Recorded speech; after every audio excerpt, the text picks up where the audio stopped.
أعوذ بالله من الشيطان الرجيم. بسم الله الرحمن الرحيم. الحمد لله رب العالمين، والصلاة والسلام على أشرف الأنبياء والمرسلين وعلى آله وصحبه أجمعين.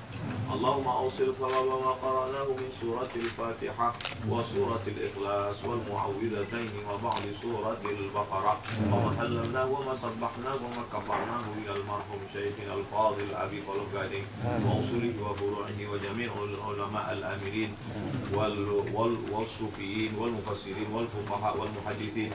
اللهم اغفر لهم وارحمهم وعافهم واعف عنهم وأكرم نزلهم ووسع مدخلهم واغسلهم بالماء والثلج والبراد ونقهم من الخطايا كما ينقى الثوب الأبيض من الدنس وأبدلهم دارا خيرا من دارهم وأهلا خيرا من أهلهم وقهم من فتنة القبر وعذاب النار.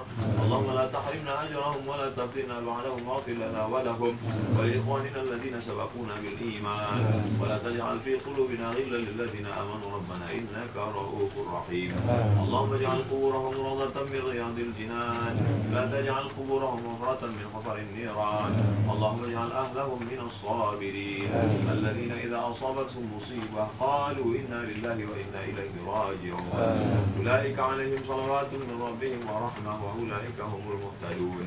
اللهم إنا نتوسل إليك بأوليائك الصالحين أن تيسر لنا أمورنا وتقضي حاجاتنا وتبلغ مقاصدنا وتغفر لنا ما مضى. يا أكرم الأكرمين أكرمنا ولا تهنا واعطنا ولا تحرمنا يا ذا الجلال والإكرام يا فعال لما يريد يا من قضى أمرا إنما يقول له كن فيكون.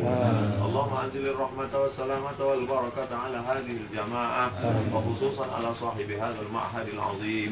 اللهم اجعل هذا المعهد معهدا عظيما مباركا فيه تخرج منه العلماء والزعماء. وصلى الله على سيدنا ومولانا وشفيعنا ودخلنا محمد وعلى آله وصحبه وسلم والحمد لله رب العالمين.